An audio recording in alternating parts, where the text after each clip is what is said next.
Imagine being invited somewhere, not to be honored, but to be humiliated. The sterling was a grammar of wealth, marble that kept its cool under 1,000 palms, chandeliers like frozen waterfalls, and mirrors that bent the light just enough to flatter the already certain. Waiters moved through the dining room in uniforms pressed to the point of ceremony, balancing flutes of champagne and plates that gleamed under the chandelier's bloom. It smelled of lemon oil, expensive perfume, and the faint, habitual steam of a kitchen that never slept. At the center of that gloss sat James Whitmore, whose name was on glass towers and whose smile could broker entire industries. Beside him, Victoria Ashford arranged her laugh like a piece of jewelry. Maya Thompson moved through the sterling as if she belonged to its furniture, present, necessary, unseen. She had been there long enough to know the quiet geography of the place, which table always asked for extra bread, which patron preferred their steak rare enough to be mistaken for a new idea. Her hands were the hands of someone who had filled other people's lives with care, small laces of healed cuts across knuckles, a faint pale crescent on the palm from an old burn. At 45, she carried herself in a way that never announced the way the world tried to make her small. She learned to fold dignity into plain movements. That evening, the room shivered on the edge of a celebration. An engagement dinner, the kind that made servers sharper and guests lighter, all the right eyes trained on the couple. Guests toasted ambitions into their champagne glasses. Waitstaff synchronized their steps. The sterling's maitre d' attended to each arrival like a conductor preparing an orchestra to perform for itself. Victoria had brought a small object, an ornament of cruelty disguised in gloss. A cream envelope, hand-sealed with a wax stamp, addressed in looping script. She tapped it against her nail as if it were a talisman. The gesture was private and public at once, a punctuation that invited attention. She waited until the clink of her fork stopped the small talk at the table, and then, with a smile that never reached her eyes, caught Maya's line of movement. "Come here," Victoria called. The word was simple. The tone complicated it. A cue for others to watch. Heads turned like sunflower faces. Laughter, the kind that gathers inertia and makes everyone complicit, rippled through the company. Victoria's friends repositioned themselves to get a better angle. This was, they believed, entertainment. Maya walked the fine line of professional composure. Her tray sat steady in her hands. She approached with the practiced ease of someone who had learned not to let the room see what burned inside. A server's face is trained to be invisible. Customers are to be seen, served, admired. The irony lived in the muscles of that profession. Visibility for everyone else. Invisibility for the one who ensured the light. Victoria slid the envelope across the table, her fingers delicate on the cream paper. "We thought it would be funny," she said, pitched so the remark could be overheard and enjoyed by those at the table. "Invite a real waitress to join our little celebration. Let her see how the other half lives." There was pause, an intake of breath from the room that smoothed into applause like a perfumed wave. Someone laughed, sharp and delighted. There are manners for the wealthy. There are rituals for humiliating a person without leaving a bruise. Victoria's act fit one of those rituals, a public performance that required an audience. Maya looked at the envelope. She looked at the faces around the table. Her throat tightened, not with surprise, not with indignation that played loud in other people's imaginations, but with that older, quieter grief that had lived under the ribs for years. She could have walked away. She could have refused, made a scene, or become the spectacle they wanted. Instead, she took the envelope in both hands. "Thank you," she said. 2 words. A sentence so small it could be mistaken for courtesy. But there was a refusal in the flatness of her voice. It was not the startled apology they expected, nor the sobbing collapse of some dramatized indignity. It was a collected exchange, an acknowledgement of the object, and the refusal to perform the role they had written for her. The room tittered, puzzled for an instant by the wrong response, then resumed its laughter. People loved humiliation when it looked like a show. Discomfort dissolves when the play continues as before. Maya turned away and continued her route. Her back was a map of a life that never allowed itself the luxury of dramatic exits. After service, when the sterling settled into its night rhythm and the last flutes emptied, Maya took the bus back to a small apartment that smelled like the safe things she kept. Old books, lemon-scented cleaner, and the faint echo of a life lived on someone else's timetable. Her slippers had long since given up being pretty. The hallway light flickered at the landing like a thoughtful but unreliable guardian. Inside, everything insisted on thrift. Mismatched cups, a table with a wobble, a small plant that survived because Maya watered it even when she had nothing left to give. A locked metal box sat on the top shelf of her closet, tucked behind a stack of sweaters. It had lived there for 15 years, patient as a secret. Tonight the cream envelope tapped against the hollow of her chest, and the box answered. She reached for it without thinking, fingers remembering the metal's cold. The box held pieces of a life that had been folded and labeled by others, a bundle of letters in her father's handwriting, a few medical files that had been photocopied and kept in a manila folder, and a single photograph faded at the edges. She had carried that box for so long it had become both armor and accusation. When she was younger, she would run her fingers along the edge of the photograph, feeling the hollowness of the life that had been lost to rumor and pain. She opened a letter first, careful with the paper as if it were some living thing. Her father's handwriting leaned to the right, impatient and warm. The lines spoke of ordinary things, repairing the roof, the way the light tilted in the late afternoons, and then, as if dropping the act of small talk into something more intimate, a sentence about his heart. The words were not technical, they were human and earnest. A quiet fear, an acceptance, a plea not to let blame live when the truth was only that the heart, stubborn and flawed, had failed. There were medical notes, not an inventory, but records that named a condition, a thickened heart muscle that had been the unseen weight under his breathing. The diagnosis matched what the letters implied, a clinical confirmation of what he had tried to explain in his softer way. There was no hint of foul play, no evidence that someone had turned a slow illness into something sinister. Just a small, steady fact.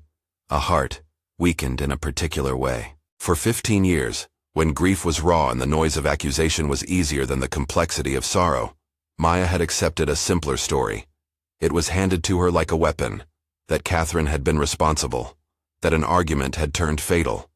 It was easier to hate than to sit with the jagged, dissonant truth that people leave without enemies being created to explain their absence. The rumor had built a wall between daughter and mother, and Maya had climbed it brick by brick, each brick a hurt, each mortar a choice to believe the louder tale. As she read, the room emptied of its breath. The letters filled the hush with a voice she had almost forgotten. His inflections, his small jokes tucked into the margins, the way he always ended with an admonition to keep the plant alive. She allowed herself the failure of weeping, not melodramatic, but a release that unknotted some of the pressure she'd been holding for years. The grief she had disguised as rage loosened into something more honest. Regret for time lost. Sorrow for a man she had loved and believed she'd lost to a story. The cream envelope slid from her hand on the kitchen table and left a faint smear of flour where she'd been rolling dough earlier that day. She folded the father's letters again with care and laid them back in the metal box, but this time she did not shut it with the same mechanical finality. Instead, she paged through the rest of the papers, old bills, a photocopied death certificate, a medical summary, and an old voice from a conversation she hadn't had in 15 years rose up like a chorus. Catherine's last letter to her, written when everything fractured, full of explanations that never landed because both of them were sprinting away from a pain they didn't know how to sit with. At the core of the box was a note in Catherine's handwriting, folded twice. The edges softened. The letter was short and measured, without the heightened rhetoric of someone who would attempt to defend themselves. But it had what Maya needed more than pleading, facts and a willingness to be seen. Catherine spoke of the hospital nights, of a son tethered to machines and then silence, of doctors with gentle, terrible words. She did not ask for absolution. She asked for conversation, for the return of a daughter she had raised with certainty and imperfection. For the first time since the funeral, someone else's words made sense of his death, without turning it into an accusation. The letters and the records were not proof of the life she had been denied. They were the beginning of an explanation. Maya's hands trembled with a decision that had been forming quietly beneath the surface for years. She could stay behind the wall she'd built, feeding off the comfortable bitterness that had kept her warm in the nights. Or she could pick up the phone. She dialed. The ring went out into an ocean of white noise. Her thumb hovered, then pressed again. It felt obscene, intimate, like a confession made in public. When Catherine answered, her voice came through the receiver in a way that made the years fold. Neither theatrical nor defensive, simply the voice of a woman worn by consequence and still standing. "Maya," Catherine said. There was a tremor like old weather in the sound, but no accusation. "Mama," Maya replied. The word felt foreign and right at once. It had once been an automatic song on her lips. Now it required clearing the throat of all the years it had to travel. "It's me." Silence, then a breath that Catherine used like a small prayer against the distance. "You have no idea how often I thought of you," Maya swallowed. The urge to launch into the whole history, a 15-year monologue of grievances, rose up like a tide. But the letters were still fresh in her head, a raw mapping of truth she had not yet finished turning into courage. She had learned over the years that conversations that tried to catch up on years often failed, so she chose a smaller truth to begin with, the one that had dissolved her tonight. "Did you know about his heart?" There was a pause, the kind that is a bridge between two people who have not learned the contours of one another recently. "Yes," Catherine said finally. "I tried to tell you. I wrote. I came to the house. Maya heard the cascade of things unsaid. Apologies, failed explanations, the ache of presence missed. "I didn't listen," Maya said. Not an excuse, but an admission. There was a small, almost laugh-like sound from the other end of the line. "We both didn't listen," Catherine said. "And for that, I'm sorry. Whatever else, I should have been there. I should have stayed." Things unspooled like that. Slow, deliberate. Each admission coaxing the other into place. They were not tearing back old wounds like theatrical surgeons. They were tending to them, gently, with the awkwardness of people who didn't know the tools they had used years ago to build walls. "Maya," Catherine said at one point, and her voice sharpened with the thing that had matured in absence. Responsibility without grand promises. "If you will let me, I want to come see you. I want to come home." The words were small and enormous at once. "I don't know what that'll look like," Maya said. "I don't know if I can just pretend." "You don't have to pretend," Catherine replied. "Come as you are. Let me see you as you are." That line, so simple and honest, broke something open in Maya. It was not a demand for reconciliation on Catherine's terms. It was an invitation without stage directions. She felt a strange, awkward blossoming inside her chest. Hope, or perhaps the first clean air after breathing stale stories for years. "Okay," Maya said. The syllable felt like a hinge being oiled. "Okay, come." The bus ride to the Sterling had been the kind of commute that taught you how much of life could be recited by rote. The same street vendors, the same crack in the pavement by the corner florist, the same woman who always waved at the passing bus as if it were a relative. The city listened to you because you lived inside its hum, but the city also held its grander illusions, that wealth could organize itself in towers and awards, that the wealthy could stage moments of power without ever acknowledging the human beings whose hands made the occasion possible. When Maya hung up the phone, she did so with the sensation of a different kind of weight in her hands. The box on the shelf felt less like a confession and more like a map. She laid the letters carefully back inside, closed the lid, and then sat on the edge of her bed, the late-night city noise a distant, comforting murmur. For the first time in years, she let herself think about the possibility of an explanation offered and an explanation received. It did not erase the past. It simply opened a door that had been nailed shut. In the days that followed, the small routines shifted in subtle ways. Maya went to work with the same steadiness, but there was a new softness in the set of her shoulders. She moved through the Sterling, unseen, but now unseen with intention rather than invisibility born of habit. Her coworkers noticed tiny changes. A new patience at the end of a long shift, fewer small jokes about herself, a pause that suggested she was listening for something larger. Victoria, for her part, returned to her social orbit with the same radiant ease, Her laughter continued to be a polished thing, designed to draw attention and admiration. James, as usual, floated at her side like the shadow of success. He noticed the incidents of the staff only insofar as they reflected upon the room he curated. Their world was efficient and closed.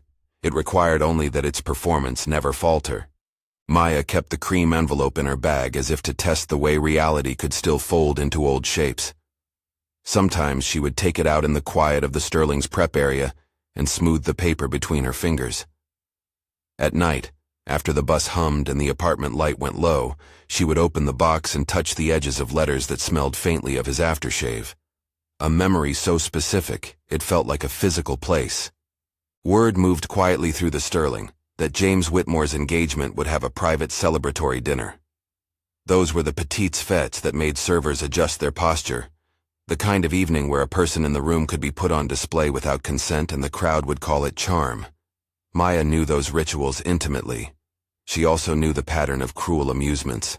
A wealthy person uses their power to create a moment that elevates them and diminishes someone else.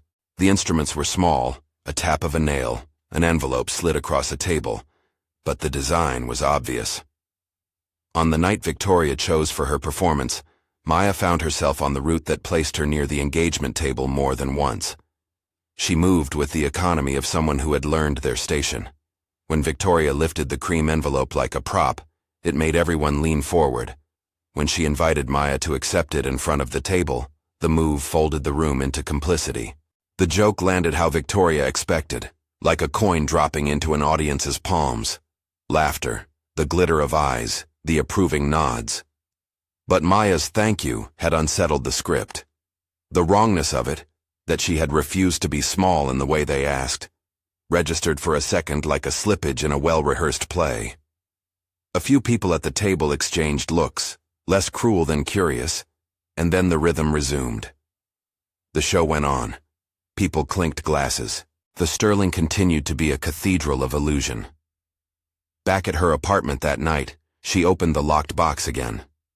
Her father's letters felt like a bridge to a boy's laugh, to a man who had loved with a frankness she'd known in small doses as a child. She reread the line where he had written about being tired and asking for a cup of tea.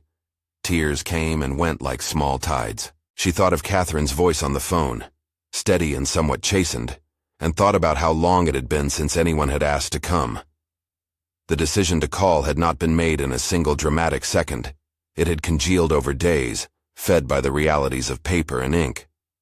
Yet once the call had been made, and the word "come" had left Catherine's mouth, there was no going back to the shape of life before. The only choice was how to meet what would come next. She found herself standing in front of the mirror in her cramped bathroom and studying the lines at the corner of her eyes. They were not flaws, but stories. Late nights, laughter, survival. She brushed her fingers against the faint scar on her hand and remembered carrying him alone out of an apartment room that smelled like antiseptic and hot summer. She remembered the rumors that followed, the looks that turned away when people didn't have the courage to ask the truth. She remembered the way her mother had held herself, not as an absence but as a presence that had felt, to everyone else, almost too big. When Catherine arrived at her building 2 days later, she stood in the foyer like someone who had traveled with purpose. There was a certain dignity about her, a presence that didn't need to perform. Her coat closed in a practical line, her hair was pulled back. She carried a small bag, like someone bringing news rather than baggage. Maya had not seen her in 15 years. Those intervening years had slotted into a long, echoing space. Standing now, Catherine looked older, but the face was the one Maya remembered. Eyes that had the same tendency to crinkle when she laughed, a mouth that had always been quick to form a smile when relief arrived. When the door to Maya's apartment opened, the air smelled like lemon and the faint must of old books. Catherine stepped inside, and for a moment both of them stood in the middle of the small room, measuring the distance the years had made. They did not collapse into a cinematic embrace. Instead, there was a careful approach. A hand lifted, hovering with the gentleness of someone used to fears, then a clean, unmistakable contact. They held each other, not as a drama of reconciliation, but as two people acknowledging the shape of their own failures and the beginning of a repair. Maya, Catherine said, the name a blessing and a small apology all in one. Mama, Maya replied. The word slid into place without theatrics. There was a long exhale between them, the kind that carries away a part of the burden. I brought something, Catherine said quietly. From the bag she produced nothing ostentatious, a small bundle of calming tea, a folded note, and a photograph of Maya, as a child, in a small backyard, her father's arm thrown casually around them both. It was the kind of thing that does not prove anything to strangers, but proves everything to someone who remembers the particular curve of morning light on a living room floor. They sat at the wobbly table and talked in fragments at first, the conversation an awkward spool of apologies and questions. Neither had the story perfected. Both shared the clumsy grammar of people trying to translate long distance into closeness. Catherine's voice stayed steady and unadorned. She spoke of the hospital stays with an economy that suggested the facts were hard enough without embellishment. Maya listened with a fierce attention that had more humility than anger now.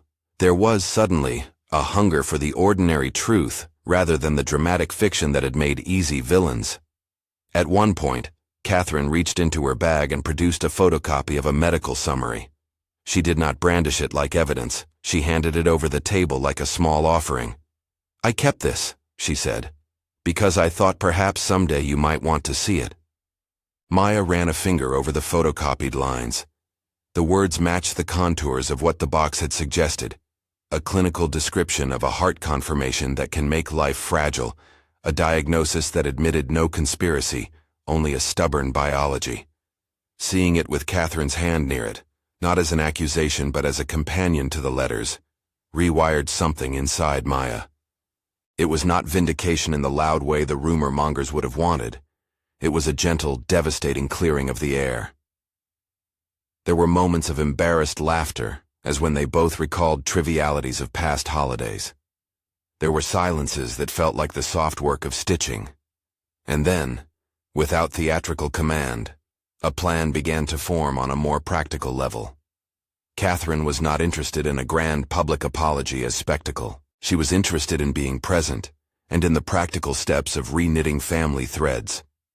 Paying for repairs Maya hadn't been able to afford, arranging for a doctor to check on things that needed checking, and, with a certainty that surprised Maya, an offer to help produce a platform for the truth to be acknowledged without fanfare. We don't need a performance, Catherine said, sincere in her refusal of spectacle. I don't want to rescue you, Maya. I want you to come as yourself. If you ever want something different, help, a job, a chance, I'll hold that door open. But it's your choice. Maya looked at her mother.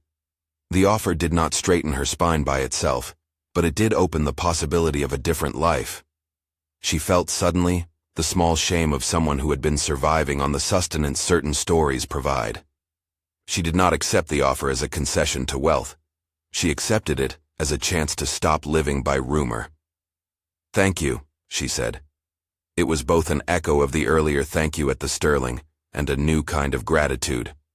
That night, after Catherine left, Maya lay awake thinking about the Sterling's glitter and Victoria's cream envelope. The envelope had been careless, cruel by design. It had been intended to reduce someone to fun. But what it had actually done, what Maya had allowed it to do, quietly and without spectacle, was prod a sealed box she'd carried for years. It had shown her that sometimes the instruments of humiliation can, if we choose it, be the keys to reclaiming ourselves. She did not sleep much. Her mind pulled at scenes like threads. Victoria's laugh, Catherine's steady apology, letters that smelled faintly of old ink. There was fear, yes. Fear of what it meant to open doors she had kept closed. But there was also a steadier thing. The sense that for the first time in a long while, she could speak the truth out loud. In the morning she caught a reflection of herself in the Sterling's polished brass at the entrance. The woman who looked back had the lines of a life lived fully enough to have acquired the map of hurts. But in her eyes something had shifted. A quietness that wasn't submission, and not a preamble to revenge either. It was a resolve that she had not felt in years, a willingness to show up in the world as she was. That evening Catherine called again. There's to be a small engagement dinner at La Tau Noir, she said. Her voice had the practical cadence of someone who had considered the pros and cons. "It's private. I thought I might come with you. I don't want to turn it into anything, but I think there's value in attending it not as a spectacle, but as an acknowledgement." Maya listened. She could imagine the room. La Tau Noir was the kind of exclusive place that cultivated atmosphere, with a curated playlist and a palette of dark wood and hush. The Sterling had been loud in its polish. La Tau Noir was hushed in its intention. It would be intimate, craning toward the kind of reveal Victoria had hoped would be a performance. "I don't want anyone to feel like we're putting on something for show," Catherine added. "If we go as we are. No revenge, no statements for the cameras." Maya considered the offer. She thought of the sterile, practiced cruelty in Victoria's hand, as the envelope had been offered like a toy. She thought of the letters, their steady human truths. She thought, too, of the strange and delicate pleasure of taking back a narrative. "Okay," she said. The syllable felt small and honest. "I'll go." "Good," Catherine said. "I'll come by tomorrow. We'll go quietly. We'll be you." They agreed on a time. There was something novel in making a plan where both women were honest about why they were there. It was not revenge, it was presence. The next day the Sterling moved as it always did, a machine that produced and consumed private dramas. Victoria posted a photograph on a social feed, the kind that would be curated for praise, herself in lipstick, James with a rolled sleeve, and a caption that braided intimacy with aspiration. Comments arrived like small offerings, congratulations, emojis, the economy of approval that lubricated people like Victoria in the world. The post was a signal. The engagement would be discussed and admired, in the way the wealthy are discussed and admired, in the glow of a stage set to flatter them. Maya walked through the Sterling with the weight of a decision that had been made and the relief of a door opened. She reached for her tray, checked the alignment of plates, and moved. A colleague, a young server who had worked there for 6 months, gave her a look across the prep area, a wink like a lighthouse beacon. The knowledge of the coming night had already started in the understory of the staff. There was curiosity, a muted hope for some recalibration of the room's assumptions. That afternoon, Victoria practiced a smile in a half-lit dressing room, rehearsing lines of small charm for the evening. She had, in truth, not considered the possibility that the envelope might trigger anything beyond a moment of private entertainment. She had not expected the throat-clamping quiet that 2 words, "thank you," could create, but it was not in her nature to be undone by small misfires. She preferred to reassert the script, not rewrite it.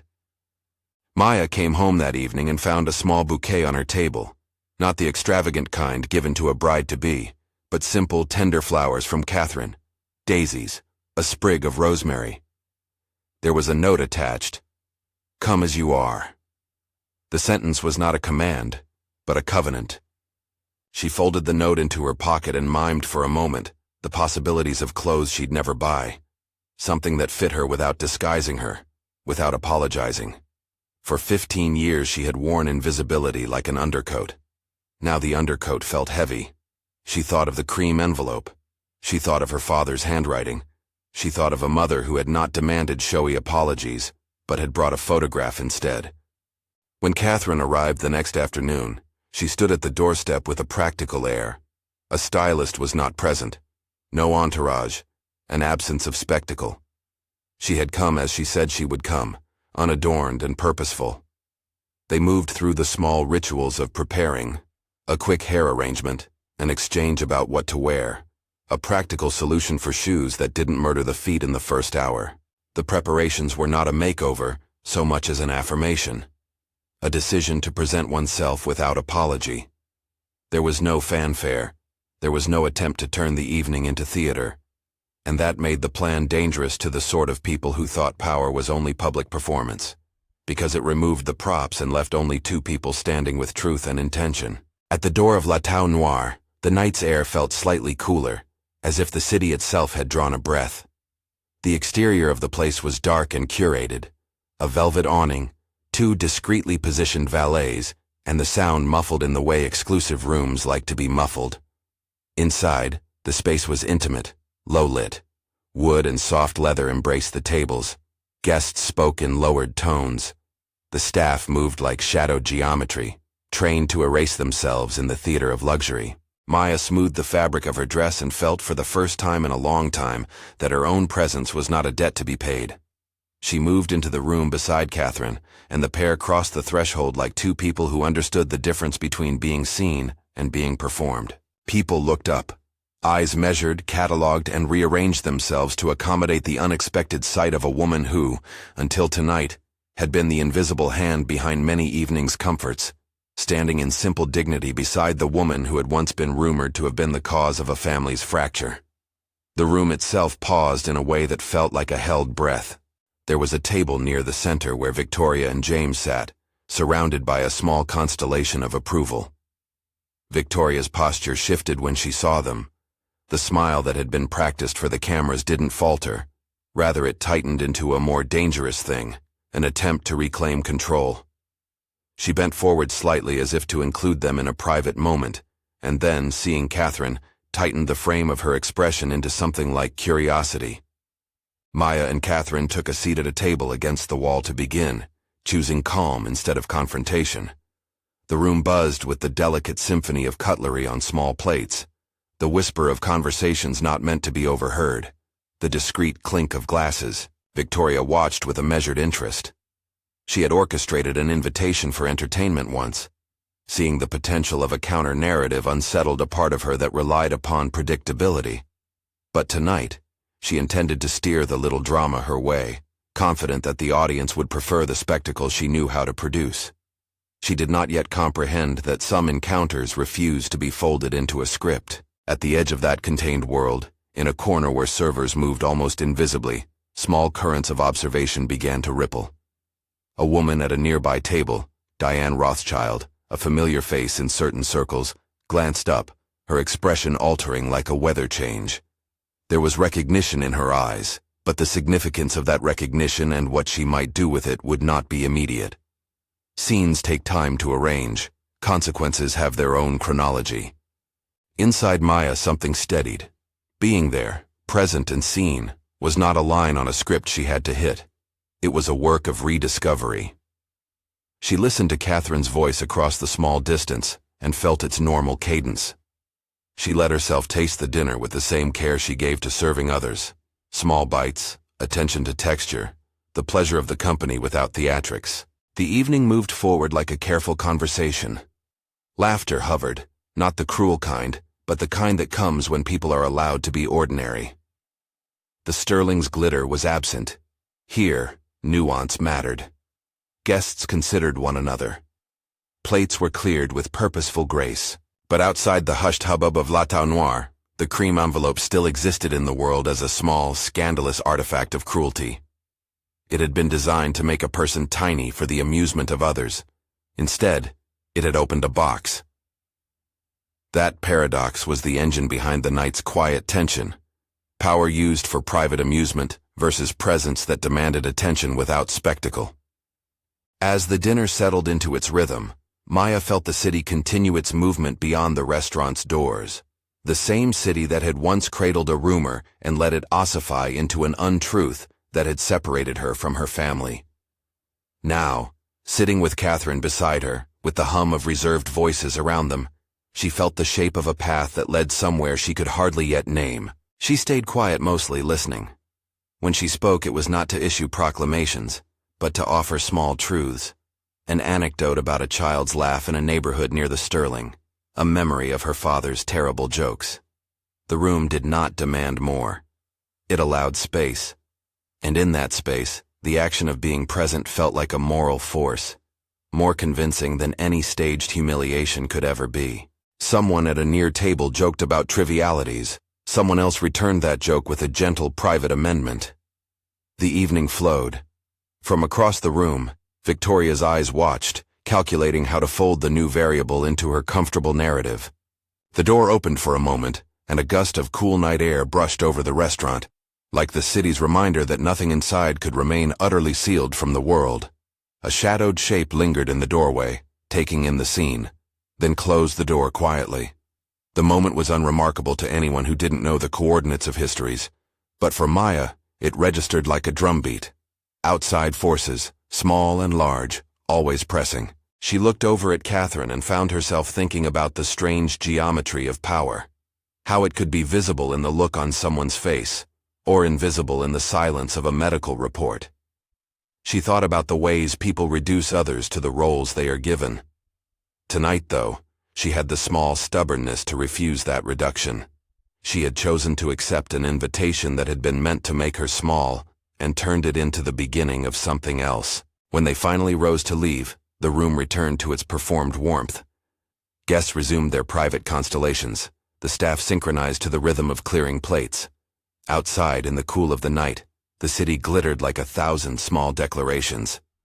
Victoria's laughter could still be heard as they walked past the valet, small and practiced.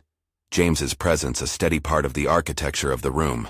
Maya and Catherine stepped into the taxi's yellow light, and the car slid away into the city's veins. For Maya, the night's real movement began only after that. The slow unspooling of what it meant to make herself visible in front of people who had for years rendered her invisible. At home, she placed her father's letters back in the box and closed the lid with less of the old finality. She did not yet know where that decision would take her. There were delicate alignments to be made, conversations to be had. But for the first time in a long time, she felt the ground under her feet shifting in a way that was not frightening but clarifying. It was not an answer to what had been done to her. It was the beginning of a restatement of who she would be when the world looked her way. Later, in the quiet between sleep and waking, Maya found herself thinking about the next steps. How would she present herself without becoming another image for consumption? How would she step into spaces where the script had been set by others and insist upon her own lines? She did not. She did not want the world to turn her into a spectacle. She wanted only to step into a room and be a person with a history, not an exhibit of someone else's entertainment. Tell us where you're watching from. The night tightened like a held breath as Maya and Catherine moved through La Tau Noire. They had agreed on no dramatics, but there is a gravity to honesty that lands heavy in quiet rooms. The two of them crossed the threshold and took a place just off the main constellation of tables, not to hide, but to observe how the room would rearrange itself around reality. At first, the evening wore the polite indifference of the very well-bred. Conversation softened when they neared.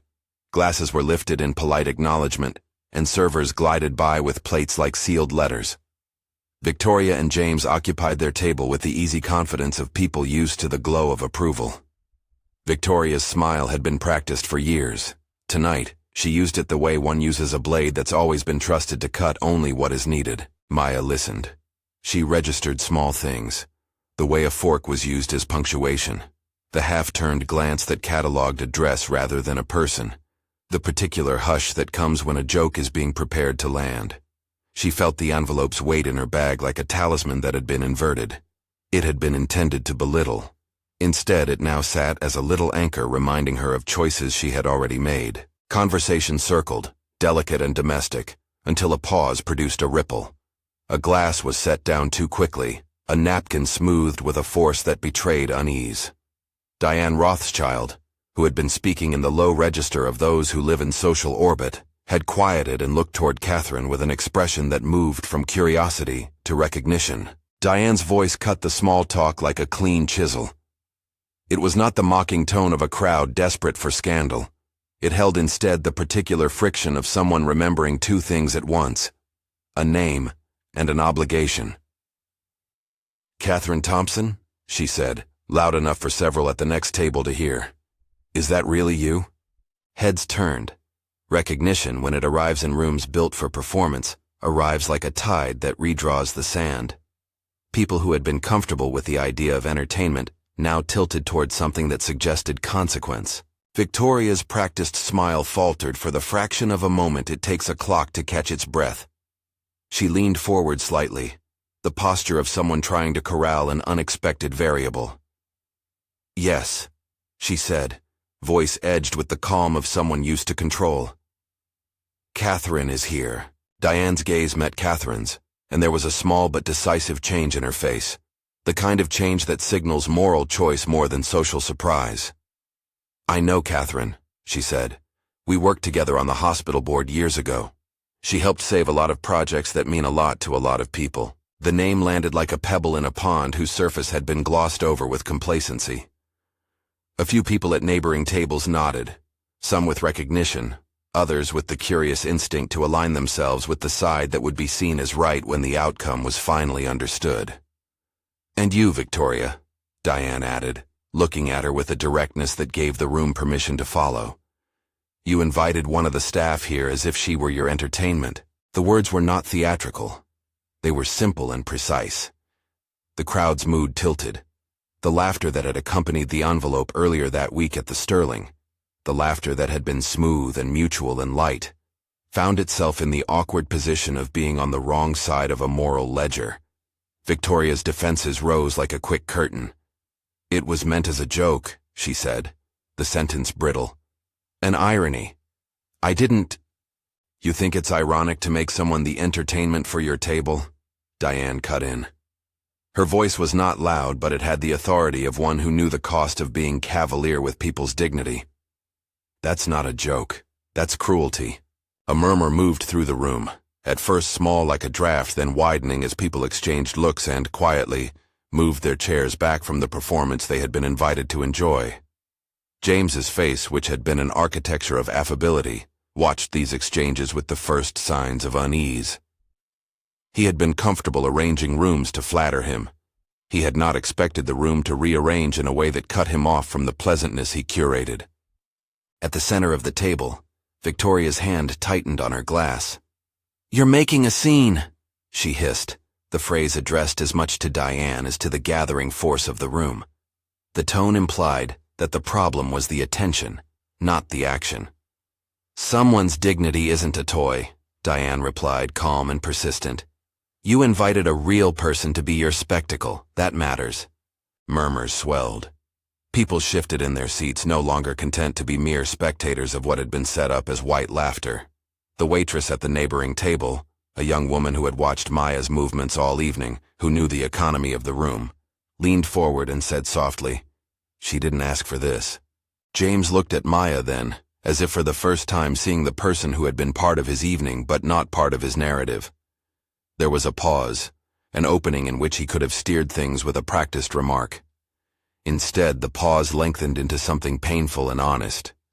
He removed his hand from the table and looked down at the ring on his finger, at the symbol he apparently wore as both comfort and currency. "Victoria," he said, voice low and the first to carry real direction, "we need to talk." It was not the same as yelling an order. It bore instead the quiet of someone who had recognized his place in a mistake. Victoria's lips pressed together. She looked toward him with an expression that had practiced vulnerability ready to deploy, but he did not accept the cue. He stood, slowly, the action small but decisive. The table went quiet in the way a room does when it waits to see which of its constructed certainties will fall. "This," James said, looking at Victoria, and then to a small assembly of onlookers, "is not why I asked someone to spend their life beside me." He slid his hand under the table, fingers finding the ring. He took it off, rolled it between his fingers, as if measuring its weight for the first time. "I can't do this," he said simply. "I can't be part of this." No one at the table leapt to reshape the moment into a rescue for Victoria. There would be no trite public statement, no last-minute charm. The act of removing a ring in a room like that is an intimate legalism of its own. It states a change in alignment without fanfare. Victoria's face registered shock, and then a swift personal anger that had nothing to do with the room's moral judgment and everything to do with a private wound.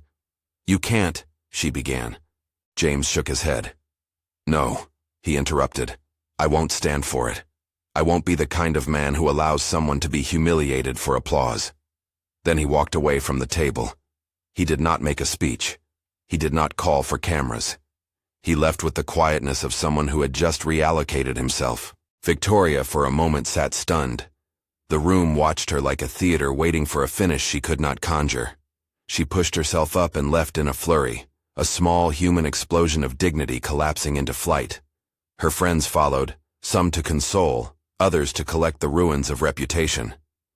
Conversation resumed in nervous, rearranged clusters, people busying themselves with forks and other rituals, to avoid sitting with the discomfort of seeing a humiliation unravel into consequence. Catherine rose and walked toward the table. She was not theatrical. She did not seek an audience. But when she stood and addressed the cluster of people now forming near Victoria's absence, the tone of her voice carried the authority of someone who had spent decades learning how to make words do what she meant. "I want to say something about dignity," she began. No one talked over her. "Maya Thompson is a person with a life and a history. She is not here for your amusement. If any of us have forgotten that, then we need to remember it now." Her words were not meant to shame. They were meant to reset the evening's moral compass. People listened. Eyes fell to Maya, who sat very still, hands folded in her lap. She had not risen to the bait. She had not performed indignation. She had chosen the long, disciplined route of presence. "Humiliation," Catherine went on, "is sometimes sold as entertainment. It is not entertainment. It is theft. It steals a person's interior life and sells a caricature in its place." She paused, and the pause was a small thing that made the room breathe. "We can do better." Someone near the back of the room, an editor, a philanthropist, a woman who had been charmed by the earlier spectacle, stood and said quietly, "She's right."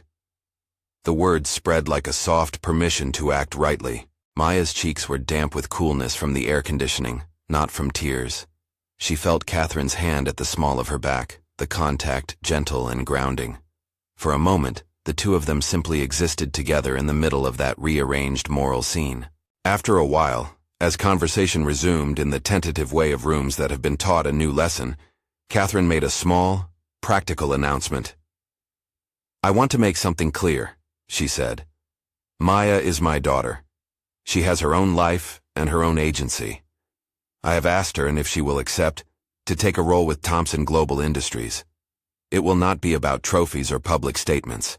It is about actual work, giving back, building, and helping the places that mean something to families like ours and families in this city." The words landed as an offer and an opening. They were not grandiose promises of rescue. They were a simple reframing of resources into responsibility. People applauded, a genuine sound that had nothing to do with spectacle and everything to do with approval for what felt like moral realignment. Maya listened. Her chest tightened. This was not a coronation. It was not a ticket out of the life that had taught her dignity in other registers. It was, she thought, a chance to enter a different arena on her own terms. She could feel the weight of the decision. To accept would be to shift her identity publicly. To refuse would be to remain in a room where the terms were set by others. She stood. For the first time in the evening, the room was quiet in the way that comes when a person is given space to speak without interruption. "I appreciate the offer," she said. Her voice was steady, not loud but clear. "I will consider it, but I want to be understood. I am not here to be a symbol. I am not here to heal your guilt or to be proof that apologies can be quick. I am here because I want to do the work. I'm here because I want to stop being the invisible hand and start being a visible person who helps make things better." Her words were not a denial of hurt. They were a refusal to make the evening about anyone's redemption, except those willing to do the work that comes afterwards. The room responded with a hush that felt like the beginning of actual attention. The aftermath of that night did not become a circus. There were no viral tags that turned the event into fodder. Instead, conversations at boards and small gatherings shifted. People spoke privately about the ethics of entertainment and the fine line between charm and cruelty. The Sterling staff, where Maya still worked, watched with a muted curiosity as colleagues and regulars processed the evening. Some offered quiet congratulations. Others offered small looks of vindication as the truth about rumors gave way to the clarity of documents and conversations. Victoria retreated into the kind of social exile that comes when one's performance fails to procure the expected adoration. James's step away from her table was both a personal realignment and a public dissociation, with a form of behavior he no longer wished to sanction. He and Maya spoke later privately, not to make headlines, but to unpack a misunderstanding that had been at the heart of a marriage proposal he could no longer in good faith sustain. Maya took time to consider Catherine's offer. She met with people at Thompson Global, Not the sort of gilded exchange depicted in movies, but practical conversations about programs and teams and the ways a company could actually touch neighborhoods that had been ignored. She insisted on the right to set her terms. She would not be a figurehead. She would accept an operational role with clear responsibilities and accountability. Catherine, who had evolved in the years of their separation, listened and agreed. She trusted Maya's judgment. That trust felt, to Maya, like a new currency. When Maya first walked into Thompson Global's headquarters, she felt the same mix of unease and purpose that had marked her other entrances into new rooms. The place was a mirror of power, glass, measured lines, a staff who moved with a confident economy.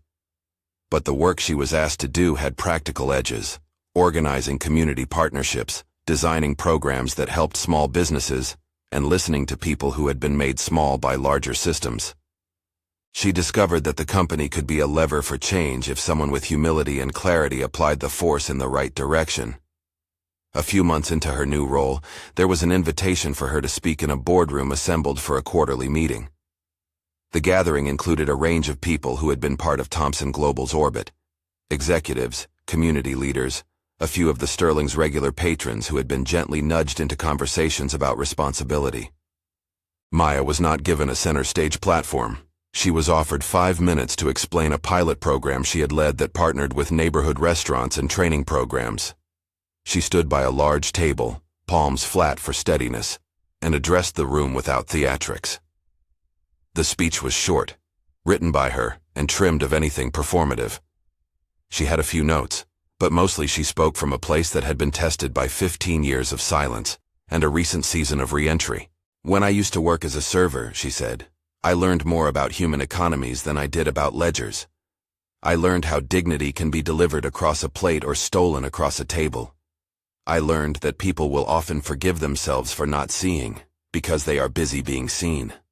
I learned how easy it is to reduce a person to a role, and how hard it is to rebuild them into a citizen."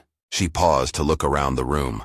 Faces were attentive in a way that suggested true listening, not politeness. "This program," she continued, "is not charity in the old, slow sense. It is accountability. It asks us to change how we think about labor and value. It asks us to treat people as partners, not props. That's what dignity looks like in practice." The boardroom listened as she spelled out the pilot's details with the same practical clarity she brought to every task. Partnerships with culinary schools, mentorship paths, financing options that didn't feel predatory, and advisory roles for people who had been excluded by systems. She named a few numbers in general terms, not as flashy proof, but as responsible accounting of impact. She cited examples of small business owners who had been restored to stability, and young adults who had found a steady job and a sense of pride. When she finished, someone at the end of the room, the young server who had winked at her in the Sterling months before, stood and spoke. "She's not only leading this," he said, "she's showing us how to do it without the need for broadcast." The applause was genuine and not performative. It was recognition for work done, and a social recalibration that had moved from private humiliation to public accountability. Maya's role at the company grew in responsibility because she insisted on results and integrity. There were times when she felt the old humility tug at her, the reflex to shrink when powerful people spoke, but she used those moments as fuel to insist that the spaces she inhabited be exacting and fair. Catherine, watching from the side with a pride she expressed without theatricality, often reminded her daughter, "You are not stepping into shadows to be lit. You are stepping into work to lighten other burdens." Their relationship matured in ways neither had predicted.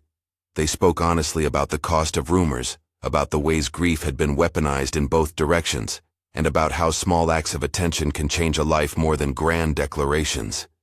They learned to be present with one another without the old defenses of blame. Victoria's fall from favor did not make Maya relish the outcome. She understood the dangerous peace that comes from delighting in someone's humiliation. Instead, she felt a pragmatic relief. The evening had altered certain social expectations, and consequences had been delivered in proportion to the harm. Victoria, confronted with the reality of her actions, retreated for a time into reflection. Some of her circle abandoned her in public, but reached out privately seeking advice on how to rebuild without repeating the same cruelty.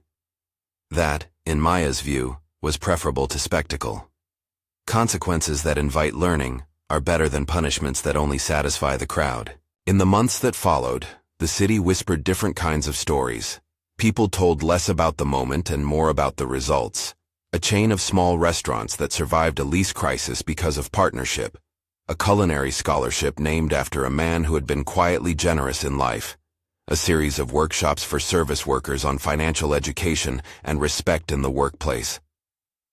The cream envelope remained a small artifact of an earlier cruelty, but it no longer defined Maya's life. It had been, paradoxically, the pressure that unlatched the box she had carried for 15 years and allowed the truth to get out.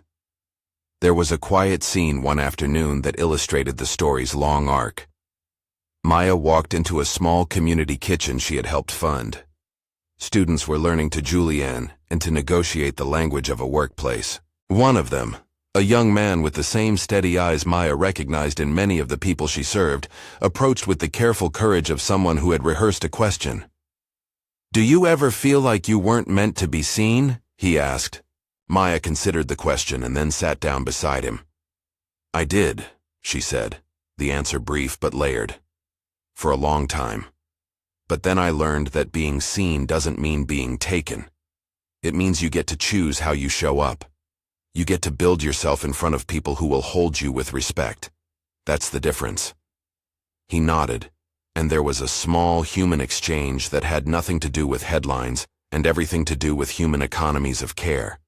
At a more formal level, Maya was asked to speak at a local conference about dignity in the workplace. The organizers wanted a story that resonated beyond the city, a narrative that other leaders could take seriously. She distilled what she had learned into 6 short lessons, each anchored in the life she had rebuilt. First, never let someone else's rumor define your truth. She had let a simpler, angrier story guide her for 15 years before choosing to seek facts. The facts did not erase pain, but they cleared the way for honest conversation. Second, power can be used for protection or for humiliation. Choose protection. People in positions of influence are stewards. Their decisions ripple outward.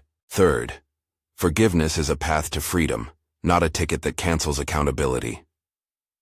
Maya had forgiven her mother, but that forgiveness was paired with the insistence that actions be matched to words. Fourth, dignity is practical work. It is in how you treat service workers, how you design policies, how you fund alternatives to exploitative systems. Fifth, do not make other people's redemption your entertainment. There is no moral virtue in watching someone rise if the rise is only staged for your applause. Sixth, it is never too late to step into your life. Maya had been 45 before she allowed herself to call the person she had been most afraid to face. She turned a sealed box into an opening. She spoke each point calmly, without the urgency of a sermon, and with the gravity of someone who had taken the long route through her own story. The audience listened not because the narrative had scandal, but because it had work, and because the speaker had insisted upon both consequence and mercy. Afterward, people came to speak to her not to touch the scars of the past but to ask practical questions. How to set up partnerships, how to design respectful workplaces, how to make forgiveness real without letting it be a cover for inaction. She answered as she always had, with a blend of gentleness and relentless attention to details that mattered. In private, she and Catherine sometimes looked back at the drawer they had once placed certain letters in. They did not fetishize suffering, nor did they deny it. They acknowledged that the truth had been hard, but had become the ground on which a different life could be built. The reconciliation was not a neat bow, but a daily practice. Conversations that were frank, apologies offered when needed, and an acceptance that both had faults to own. Years later, Maya would walk into a meeting at Thompson Global and find colleagues listening to her because they had seen the work she did. She was not a novelty, she was a builder. Her hands, once stained with the small burns of kitchen life, now gestured as she shaped programs that mattered. The old invisibility had been exchanged for a visible insistence on fairness. There were small private moments of triumph that sustained her. The young server who had winked at her in the Sterling came to work for one of the pilot restaurants. A former regular at La Tau Noire became a donor to a scholarship named in memory of Maya's father, who had been quietly generous in life. Catherine, who had once been a figure both feared and admired, learned to celebrate not for the optics of success, but for the slow tasks of reconciliation and repair. Maya never forgot the morning she found the cream envelope on her tray at the Sterling. She kept it for a while in a small box on her desk, a relic of a moment when cruelty was disguised as entertainment. On the day she retired the envelope, she folded it carefully and placed it under the box that held her father's letters. Not out of sentimentality, but as a way of acknowledging a circuit closed. Humiliation had been turned into witness. Rumor had been turned into fact. Absence had been turned into a reconnection that worked. Her final public remarks in a small civic auditorium were short and to the point. She told the audience about small economies, of food, of respect, of the gestures that keep a community human. She ended with a simple invitation. "We are often hiding parts of ourselves because we fear being seen," she said. What if instead we asked, "Who are you hiding from? What are you hiding? And who will you call to help you step into the light?" There is work to do, and it begins when we stop using people as props and start seeing them as partners. The audience rose, not in applause for theater, but in the small, deliberate approval of people who had been taught a possibility. She stepped down from the stage, and a woman in the front row, not a famous philanthropist, not a socialite, but a neighbor, came forward and took her hand. "Thank you," she said simply. "You helped me see my own mother differently." Maya smiled, and in that smile there was the quiet of a person who had repaired many of the small tugs of loosed threads that make a life wearable again. She had not sought revenge. She had sought truth. She had found reconciliation. She had found a role that asked her to be steady. As the years settled, the city carried new stories. People who had once found humor in the diminishment of others learned slowly the expense of such amusements. Those who had once argued that certain people were ornaments now had to reckon with what it takes to be a neighbor.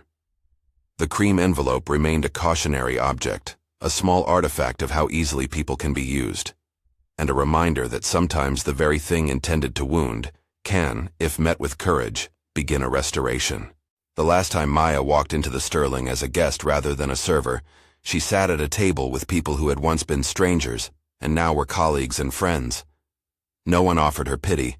No one turned her into a story for the evening.